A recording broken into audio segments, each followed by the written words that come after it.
চিরদিনই তুমি যে আমার ধারাবাহিকের আজকের পর্বে আমরা সবাই দেখব যে হিন্দোলের সঙ্গে একটা গাড়িতে করে একটা জায়গায় যাচ্ছে অপর্ণা। আর দূর থেকে তো রাস্তার মধ্যে দাঁড়িয়ে দাঁড়িয়ে সেটা দেখতে পায় আর্য, এবং আর্য তাদেরকে এই অবস্থায় দেখে বলে যে হিন্দোলের সঙ্গে অপর্ণা যাচ্ছে কোথায়। আর অন্যদিকে আমরা দেখেছি অপর্ণা হিন্দোলকে বলছে যে আপনার সঙ্গে আমার আলাদা করে কিছু কথা আছে। আর অন্যদিকে অপর্ণার বাবা হিন্দোলের মাকে বলতে থাকে যে দিনক্ষণ কিছু কি ঠিক করলেন। আর তখন হিন্দোলের মা বলতে থাকে যে 3-4 দিনের মধ্যে সবটা সেরে ফেলা যায় না। আর তখন এই কথা শুনে তো অপর্ণার বাবা এবং মা দুজনেই অনেক বেশি অবাক হয়ে যায়। আর অন্যদিকে গল্পের শুরুতে আমরা সবাই দেখতে পাই যে আর্য যখন অফিসে বসে থাকে তখন হঠাৎ করে তার অফিসের বাইরে মানে কেবিনের বাইরে একটা ছায়া দেখতে পায়। আর এটা দেখে তো আর্য বলতে থাকে কে কে ওখানে। আর তখনই সে ছায়াটা সেখান থেকে দৌড়ে পালাতে থাকে।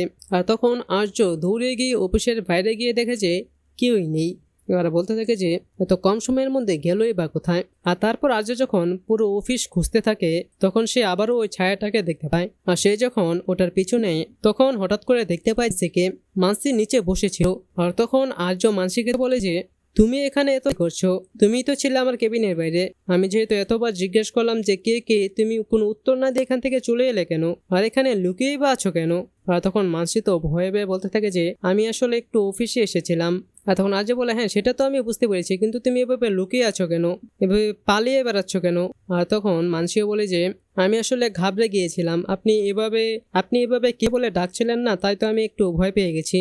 আর তখন আজও বলে যে তুমি ঘাবড়ানোর মেয়ে। আর তারপর আমরা দেখি সে সেখান থেকে চলে যায় এবং মানসি মনে মনে বলতে থাকে যে এই বাড়ির সমস্ত ইতিহাস যে পর্যন্ত আমি না জানবো সে পর্যন্ত তো আমি কিছুতেই হার মানব না। আর অন্যদিকে আমরা দেখি যে অপর্ণা বাড়ির ছাদে বসে বসে কাঁদতে থাকে। আর তখন আমরা দেখি সেখানে চলে আসে ভৈরবীমা। আর তখন অপর্ণা ভৈরবীমাকে বলে যে আমি আর পারছি না মা, আমাকে এখান থেকে বের করুন। আর তখন ভৈরবীমা বলে যে নিজের ভবিতব্য বদলাতে হলে তার সঙ্গে লড়াই করতে হয়। আর তখন অপর্ণা বলে যে আমি যাকে ভালোবেসেছি তাকে কি আমি এই জীবনে পাবো না, আমি কি তাকে নিজের করে সারা জীবন করে রাখতে পারবো না।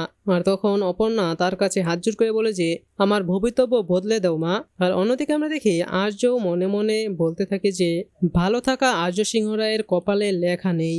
আর এদিকে আমরা দেখি মধ্যরাতে হঠাৎ করে অপর্ণার মায়ের ঘুম ভেঙে যায় এবং সে অপর্ণাকে সেখানে দেখতে পায় না। তখন সে তো অনেক বেশি অস্থির হয়ে যায় এবং সে ছাদে গিয়ে দেখতে পায় যে অপর্ণা একা একা বসে আছে। তখন তার মাকে দেখে বলে যে কি ভেবেছো আমি পালিয়ে গেছি, আমি পালানোর মানুষ নই মা, আর ওইভাবে আমি কোথাও যাব না, তুমি এটা নিয়ে কোনো চিন্তা করো না। আর তখন অপর্ণার মা বলে যে আমি এরকম কোনো কিছুই ভাবি না, এটা ছাড়াও আরো অনেক ভয়ের কারণ থাকে, আর তুই কেনই বা বুঝছিস না অপু। আর তখন অপর্ণা বলে যে আমি বাবাকে কোনোদিন অমান্য করিনি এবং করবও না, কিন্তু আমার যেটা করার আমি সেটাই করব। আর তখন অপর্ণার মা বলে যে মানে তুই কি বলছিস কি। আর তখন অপর্ণা বলে যে হ্যাঁ, আর তাতে কারো কোনো ক্ষতি হবে না এটুকু আমি বলতে পারি, যা হবার সেটা আমার হবে। আর তখন অপর্ণার মা ভাবতে থাকে যে কি করার কথা বলছে ও।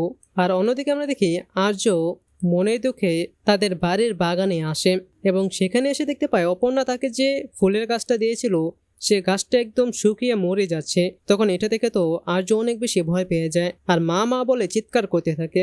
আর তখন আর্যর মাও চলে আসে এবং বলে যে কি হয়েছে আর্য। তখন আর্য বলে যে এই গাছটার এই অবস্থা কেন, তুমি তো নিজের হাতে এই গাছটার পরিচর্যা করতে, কিন্তু তারপর দেখেছো গাছটার কি অবস্থা, তার মানে আমার সব কিছু শেষ, আর কোনো আশা নেই। কিন্তু না, আমি কিছুতেই এই গাছটাকে মরতে দেব না আর সবকিছু শেষ হতে দেব না। তো সুপ্রিয় দর্শক, আপনাদের কি মনে হয় আর্য কি পারবে অপর্ণার বিয়ে আটকিয়ে শেষ পর্যন্ত অপর্ণাকে বিয়ে করতে?